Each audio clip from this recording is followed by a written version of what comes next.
Hello there, it's August 25th. It's Thursday. We were off last week, which is a tragic, tragic occurrence, but we're back this week and be back on for the foreseeable future here on Thursdays at 2 p.m. Eastern Time, and this is the Let's Talk About Robot Trading webinar.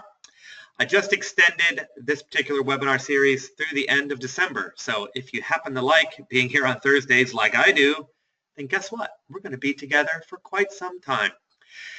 On Wednesdays, if you're not familiar with the system and how we do things around these parts, Wednesday I do a post on my blog, which I naturally, somehow the link did not get sent out in my email that I send everybody.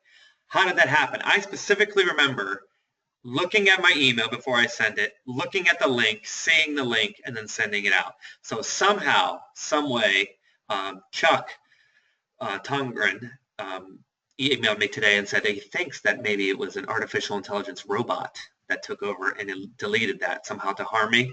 Well, I'm scared of artificial intelligence, so thanks, Chuck, for that horrifying picture. Just kidding, of course. But we do a blog post on Wednesday, and then we follow up with Thursday. It's not the same material. Sometimes there's some overlap. I really, really enjoy writing on Wednesdays. I'm going to continue to do that. I really get excited to do that, and then we follow up with a webinar. And I think it's a very nice symbiotic relationship. You can come on Thursdays, ask questions about anything that I talk about on Wednesdays. It's just a great time that is had by all. We stop about 2:30 is usually when we end. So there you go. There's the rundown. We're going to talk today about winning on steroids. So not just any sort of winning, but winning with a steroid motif, which has nothing to do with the Olympics. I'm not accusing anyone of cheating in the Olympics at all, Russia. Anyway. If you don't know, which you should know by now, I was a tennis coach in my previous life all the way up to June of this year. And I did trading for the past, well, since 2004. I've been pretty heavy into trading. And my tennis hours were dwindling over the years, but finally I'm just done doing that, and now I'm just full-time trading. But in my previous tennis life, there was a period early in my career, maybe 2000s, where burnout was a huge topic. Every parent that I talked to was scared. My daughter's going to burn out. I'm so worried. I don't want them to play too much. I don't want them to play too many tournaments. I don't blah, blah, blah, blah, blah. Burnout was a real thing. Jennifer Capriati, if you remember her, American tennis player, got into some drug trouble and all sorts of things because she turned pro too young. And Martina Hingis turned pro at 17. Then she was out by 23 or whatever. There was a huge thing going about burnout in tennis specifically, but in the sports world, were kids being pushed too far. And my answer to all of those parents were, nobody ever got burned out going to parties, right? Going to their friends' birthday parties.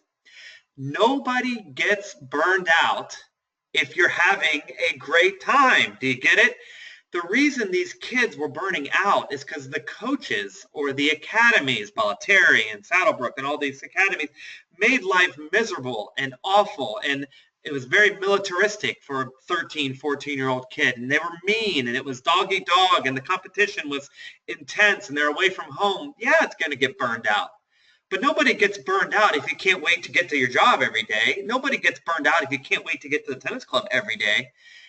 And I created an environment, or I helped create an environment in my tennis programs where that's where they wanted to be. They were sad when we were off. They didn't want the weekend to come around, which, if they weren't playing tournaments, because they didn't have a tennis program to come to. And when you create an atmosphere where you're happy or you're successful, you don't get burned out. And that's just something I learned over the years. Well, because I think about trading so much, I've been thinking about it obviously for a long time, but I think about it so much now that my days are freed up. It seems to me that all these failure numbers in trading have to do with the fact that it's not fun, right? Instead of the militaristic boot camp of a tennis academy, maybe it's your trading strategy that just isn't fun anymore. Nobody ever failed if they were winning all the time. Just like no kid ever got burned out of having fun with their friends at parties. Now, it wasn't even that long ago that I was whining about my robots going through a blah period. It has actually been a very, very good 2016 as far as the big robot portfolio is concerned, but the last 3 months were slightly down each time, and it was annoying. and I was whining about it because I was in a whiny mood or I was just being a baby. But isn't that interesting that why was I whining about it? Why does anyone ever complain about their trading system? Well, it's because they're not winning, right? There's no blah periods during a winning streak.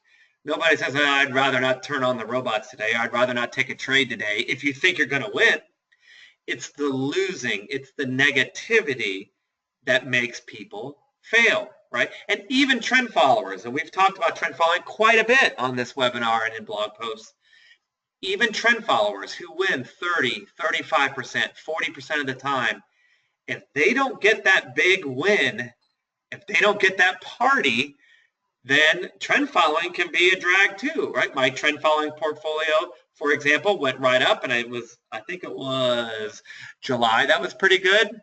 Forgive me if I'm wrong, but August has been kind of crappy. Well, guess what? That's what trend following is. It's not a big deal.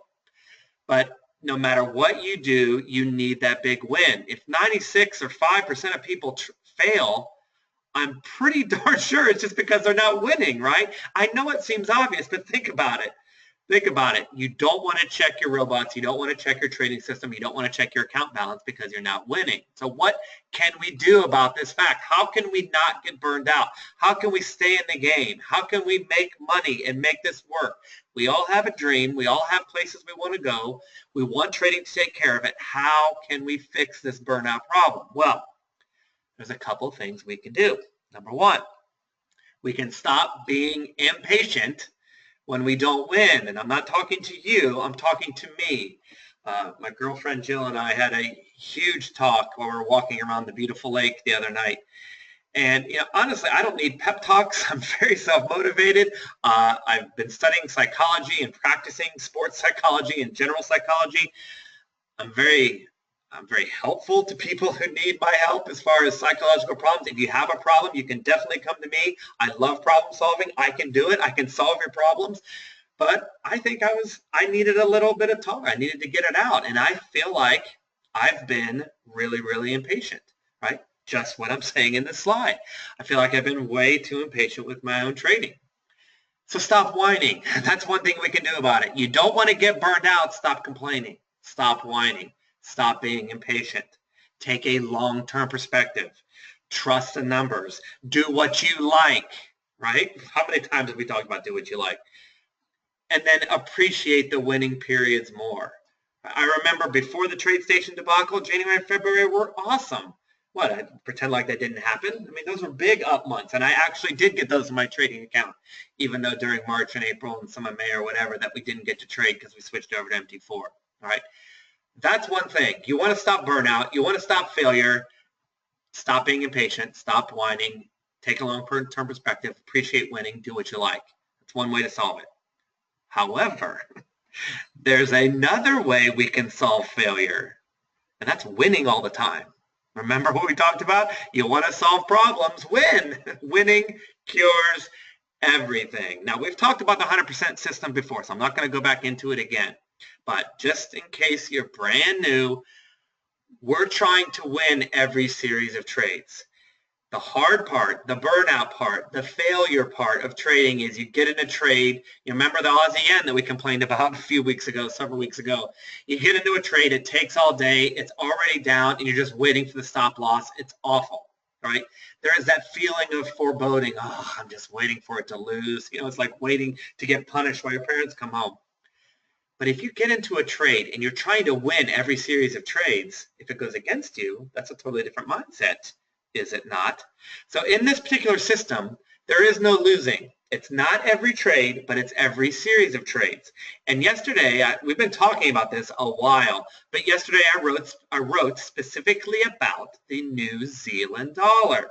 And if you want to know why I picked the New Zealand dollar, it's in the post from yesterday. Now, let's talk nuts and bolts, which we mentioned yesterday, but let's get down deep into it.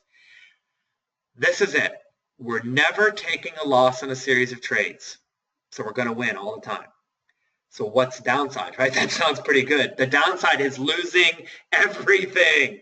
These systems are the ones that break the bank, that break the hedge funds, that cause mass hysteria all over the world because you get into a loss situation and you never get out.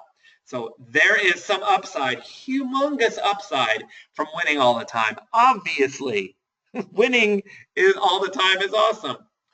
But if we're going to really consider trading this, we have to know what the downside is. So that is the maximum drawdown. When you trade a certain robot with a certain series of rules, and you take all the data that's available to you, and you run it back, you look over all history that you have, what's the worst it ever done? It took a trade, it went against you. Took a trade, went against you. Took a trade, went against you, and so forth, right? And of course, there's testing in how many times do you get back in? How do you get back in? What trade size? What profit target, right? It's fairly complicated, even though it's so simple, win every trade. If you get in trouble, get out of it. There's a lot of moving parts, but I kept this robot extraordinarily simple because that's the way I like to do it. So back to the slide. I wrote about the New Zealand dollar, and since 2005, the maximum drawdown was under $600. And the max overall drawdown between all three platforms, and I talked about that yesterday, is under $1,600. All right, let's take a look exactly what that means. All right, wrong, right. Here we go.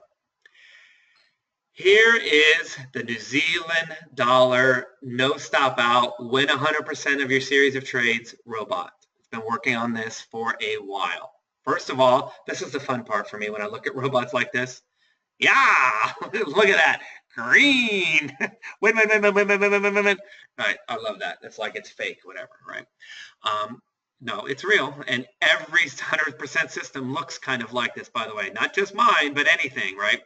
The danger, of course, is the drawdown. And there it is, right? See these little valleys? That's what you have to overcome. If that gets too big, you lose everything. If you survive it, you get this. If you survive it, you get this. You survive that, you get this. Do you see what I'm saying? All you have to do to reap the rewards of this type of system is make it through. And look, there really aren't that many, right? It's just so tantalizing. These robots are so seductive because all you have to do is survive, all right? Here are your yearly returns. Now, I'm basing this on a very small account, under 5,000, maybe even 2,000, okay? The trade side, the minimum you could use on this particular account, so take these numbers, hypothetical numbers with a grain of salt. Because of margin requirements, the smallest you could trade this particular robot is a $2,000 account. Now, if you adjust the trade sizes down, you could use a smaller account. Excuse me, and feel free to ask questions about that. But we're talking roughly about a $2,000 account. That's really the lowest we could go. We might have to trade a little higher. But I believe the margin requirements and the drawdown, I think you would make it through with a $2,000 account. So let's stick with that. All right. See that? Since 2005, for whatever reason, on the New Zealand dollar, TradeStation only goes back to 2005. Whatever. MT4 goes back farther. Okay. If you go over here, there's your profit. And there's your max drawdown. So what this is saying is to get this, the worst one of these was $492. You see, that's the worst it ever got. Now, on a $2,000 account, that's something, right? I like to do the calculator, right? So let's say it's 500 bucks divided by a $2,000 account.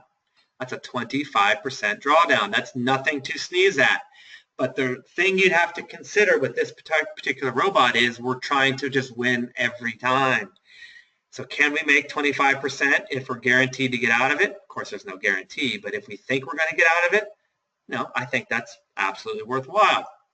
And if you look at these and average these out on a $2,000 account with no compounding, and remember I did a blog post just a few weeks ago on how to be tricky with your compounding, but if you never compounded, just took the money out or left the trade size the same, that's about anywhere between 15 and 20% a year on a $2,000 account, which isn't too shabby, right? Now, one other thing I wanted to show you that I talked about yesterday. See the net profit on this particular robot, right? It says $7. Well, guess what? It's not $7. This goes for $10. I traded this on a demo account. I've been trading on a demo account, and you never get a trade for $7. You get a trade for $10. So these numbers are low. The reason is I always build trading costs in, and TradeStation takes them out. But this is a dollar amount. not a pip amount. So TradeStation is wrong. Every trade is, and this particular robot is $10 ish, right around $10. Got it? Okay. So these numbers are a little bit low, and that's fine. The drawdown numbers are the same. Hopefully that makes sense. I don't want to get too numbery, okay? But that's what this particular robot, that's what we're talking about. Now, as I said, MT4 goes back to 2003, and that drawdown is like $1,500. So which number do you use? Well, that's up to you. The thing about this particular robot, and I'm just telling you because we're all here together telling the truth, when you trade a system like this, you're kind of on your own. You get to make your own decisions. If you have a $10 target, you can take it out at 8 if you wanted to, right? Nobody stops you. If you get in trouble, instead of waiting for the robot to work all the way out, you could take it out at break even and just wait for the next trade. There is a lot of user discretion involved. Now, you don't have to do anything with this robot. You never have to get in the market and make a decision if you don't want to. But you can take trades out. You'll never have to go in and say, okay, how much am I going to bet this time? This robot does everything for you. However, you can't just go in and close trades every now and then. All right. So you can decide, well, listen, 2005, the max drawdown is 600. Since 2003, it's 1,500. So which number is safe? You know, if I'm banking on 600, then we can make a lot more money and get out. There are a lot of creative things that you can do. This isn't something that I send to you and that you have to follow my rules. So you don't. I'll send you the robot. It does all the trading for you, but you can absolutely come in and do whatever it is you want to do. That's the advantage, or disadvantage, however you see it, but that's the advantage of trading this type of robot. You don't have to follow the rules and wait for it to stop out exactly, right? My other robots are all done by themselves. You never make any decisions, and you just accept your fate. Hopefully it's a good fate, right? But this one, if you want to get involved, nothing is harming you because the only goal is to not lose everything. The goal isn't to follow the rules. The goal is to not lose everything. As long as you don't lose everything, this robot will make you money. Might make you less money if you get involved, but it will make you money, right? Again, that's why these types of robots are so exciting. So if you put that, if you decided that $1,500, you're willing to go big on a $2,000 account, what would you get? Well, you can get a high level return, but regardless of what account you use, you're going to get winning. As long as you don't lose your entire account, you're going to get winning trades. That's the cool thing, and that's the scary thing. So let's talk a little bit more before we move on. Just like I said, if you trade 100% system, you're going to win, right? But we would need to account for this $1,500 of pain or the $600, whichever number you feel is more relevant. Is what happened in 2004 relevant today? That's up to you to decide. I include all data because I'm super conservative, but it hasn't drawn down $1,500 in 11 years. So why use this number if it hasn't happened? Again, that's up to you. But you have to decide that. Do you want to do that? Are you scared of this number? Or do you want to use a bigger account and say, I'll take less returns, but at least I know the account's going to go up little by little? In other words, is the pain worth $1,500 on a $2,000 account or $1,500 on a $3,000 account? Is going through that pain, and believe me, if you're doing this live and you're drawing down, you're going to think the world's going to end. It's not easy, but it's doable, but it's not easy. Ultimately, you have to decide if that pain is worth the constant winning, right? 99% of the time when you trade a system like this, you're going to win. You're going to walk to your computer, win. Walk to your computer, win. Win, win, win, win, win. And then you're going to have one or two, well, probably one bad period a year, which doesn't seem like a lot, but you won't like it in it. Sometimes two. That's been the typical. Again, we don't know what's going to happen in the future, but there's going to be, after several months of winning, there's going to be trouble. Are you ready for that? Okay. Now, we're going to finish up, and this is the winning on steroids part. Most importantly, is there a way to better protect against this maximum drawdown? Can we make it less? Well, for the New Zealand dollar, no. That's it. That's what we're talking about. These are the numbers you're going to have to consider. There are no tricks that I've come up with so far. Again, don't undersell me. I may find one. But no tricks to make the New Zealand dollar better. Aha. But for the other currency pairs, there are tricks available. What do I mean? Well, when you look at the dollar-yen trading the exact same system on a 100% system, no stops, it works awesome on TradeStation and awesome on multi-charts, but the exact same robot on MT4 margin calls. Isn't that ridiculous? How come all platforms aren't the same? I don't know. That's a topic for another day. But how would you feel about that if the testing on TradeStation and multi-charts is fine and it margin calls on MT4? Well, if you're trading on MT4, probably doesn't make you feel too comfortable. It doesn't make me comfortable. However, here's the trick, and I actually cannot test this on TradeStation because I built the TradeStation robot so simple that I didn't even build this in because, again, I like simplicity. But I did get it built in my MT4, so I'm testing it on MT4, and you know how I feel about that, but don't like it. But if you raise the trade size, meaning you go in with a certain trade size, say one lot, and then you go in with the next trade higher than a lot, or maybe it's the third trade in a series. In other words, if you raise your trade size after the initial trade, the risk doesn't go away. I wrote goes away. It doesn't go away. It never goes away. It goes down, right? It never goes away, of course. That's silly. A margin call on the dollar-yen using the same trade size every time turns into a profit of 36 and a drawdown of only 1,000. Just by not going in the same way, by going in bigger after the initial trade. And that's pretty nifty, as I said on the slide. And so I started taking this idea of betting bigger after the initial entry, and it's looking good on multiple other currency pairs. I plugged it in multiple currency pairs with no testing, really, almost zero testing, and they were profitable with a manageable drawdown. I kept doing it. I did like 7 of them. So a couple of them were a little sketchy, but none of them margin called. All of them were at least presentable. The only problem is if you go in bigger on a small account, you may run out of margin, right?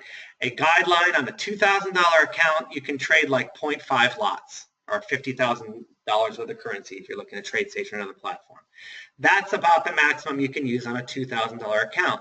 So you can't make your second trade size 2 full lots, even though it may work, or at least you can't use it on a $2,000 account. You follow me? So the only problem is I found that a way for make these other currency pairs lower their drawdown, but you may lose some profit too because you may not be able to trade it on a $2,000 account. Excuse me, let's say it makes $4,000, but now you have to trade it on a $4,000 account. See what I'm saying? It worked, but your overall profit may drop a little bit. However, again, how much is it worth it to you to win all the time? It's worth a little bit of profit, right? Even if the profits are low, we can compound that, right? So you see my point, hopefully, and I'll look at questions in a second. But the problem is with this particular trick, I can't back it up with TradeStation or multi-charts data because, like I said, I didn't build the robots that way. But I'm strongly considering getting those robots done, and so I can test it on a more detailed platform and make all 3 agree. And just let me know if you're interested, because I'm pretty interested. I'll probably do it, but I'd love to know if you're interested. Or, like I've said before, if you're in my small family of lifetime traders, I can just send it to you and you can start playing around with it yourself. Again, knowing that I don't have the testing, but I'm happy to send it to you and you can just start testing it on your own and come up with your own ideas. The thing about a 100% system is, like I said, it's user-friendly. You can make up your own stuff. The principle is the important part, and not losing your entire account is the important part, okay? The bottom line to all this talk about winning on steroids or just winning normally with same trade sizes is, if you're struggling with your trading or just want a boost or just want something else, winning can solve that problem.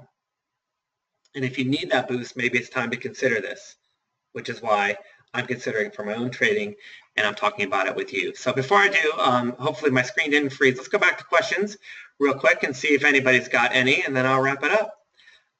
Hopefully you say I didn't freeze my screen. Johan says hi. Hello, Johan. The Thursday webinars recorded. Yes, they are, and they go up on my YouTube.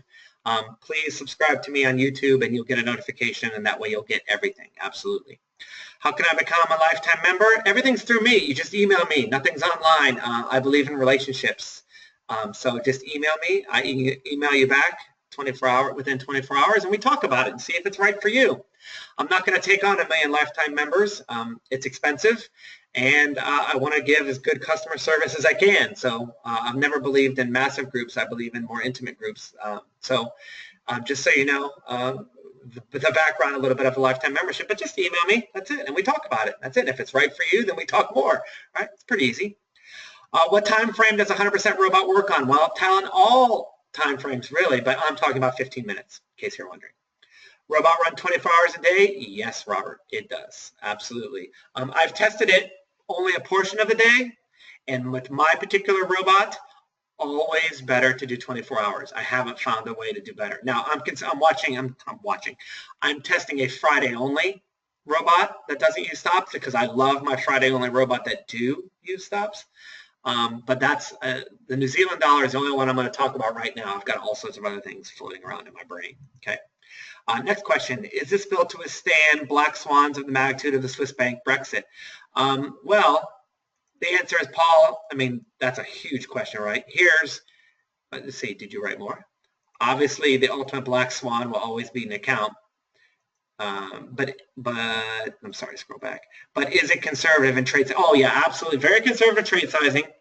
And obviously, here's how I feel. This testing goes back to 2003 or TradeStation 2005. How much has happened since 2005? Right? We've got the introduction of Forex in 2006 for the retail traders like us.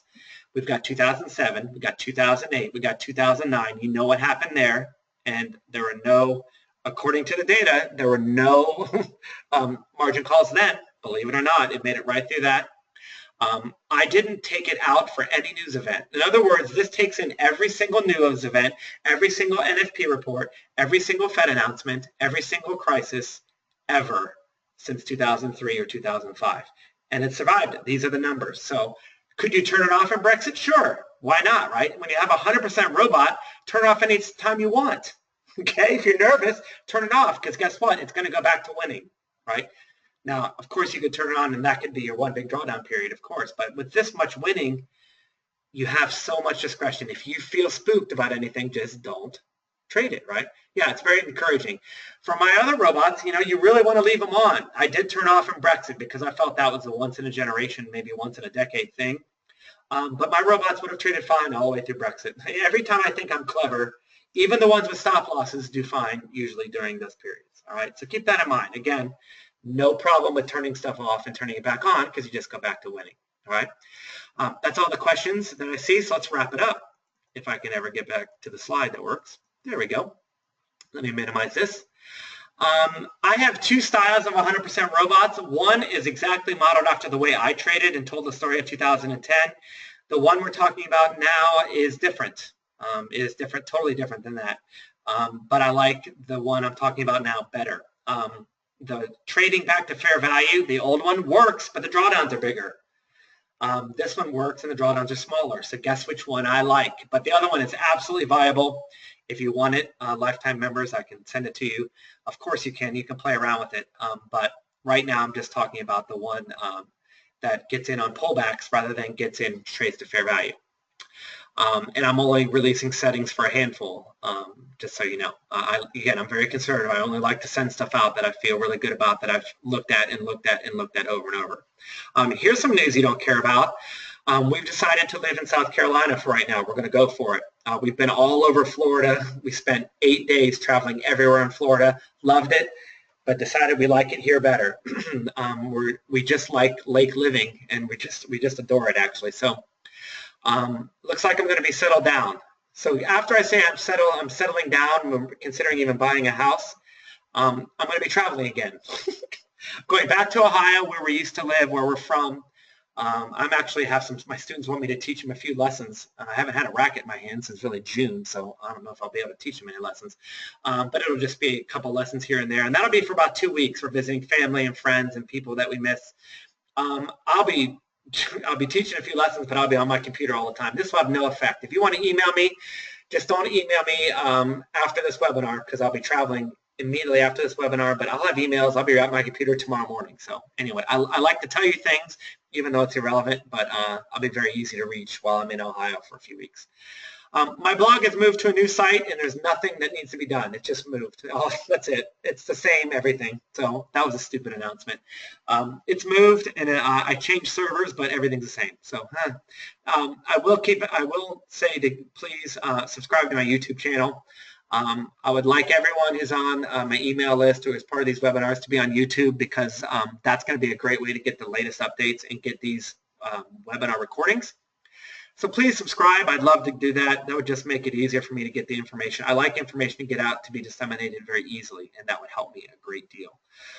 So please do that. But if you don't want to, that's okay too. And then, of course, Twitter. I am fairly active on Twitter almost every day with ridiculous things or trading important things.